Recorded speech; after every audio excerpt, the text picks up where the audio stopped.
Ayan mga idol, nandito tayo ngayon sa Barangay Bunlag, mga Aldan. At nandito tayo para magpa-bring me mga idol. Alright, kailangan ko ng 50 tao at magdala kayo ng planggana. Dapat nakapalo kayo sa akin at kay Love Mari Vlogs mga idol. Alright, bilisan nyo. Bring me planggana at dapat nakapalo kayo sa amin ni Love Mari Vlogs. Let's G! Yo, hindi lang vlog to, buhay to ng mga taong umaasa at kwento ng pusong handang magbigay.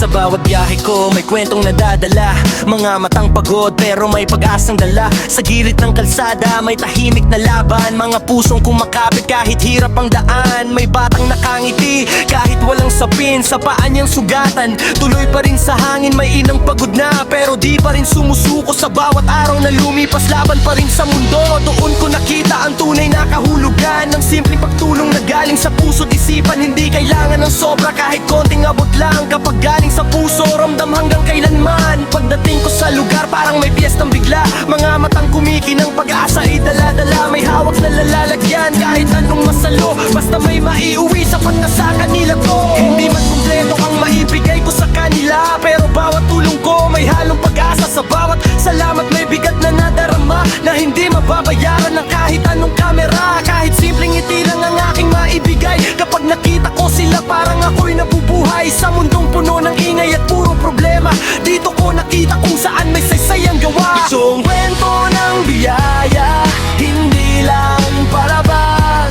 Sa bawat abot ko may saya na lumalabas. Sa bawat vlog ko may pusong umaasa, at sa bawat ngiti nila una ko bumabasa.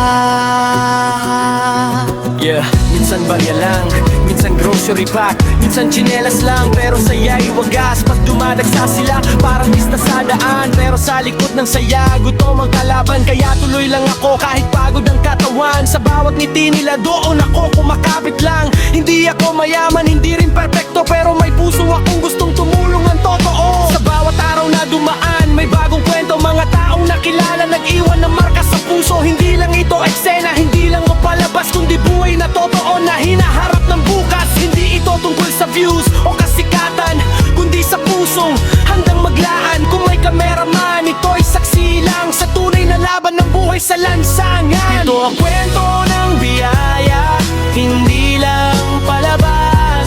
Sa bawat abot ko may saya na lumalabas. Sa bawat vlog ko may pusong umaasa, at sa bawat ngiti nila ako bumabasa.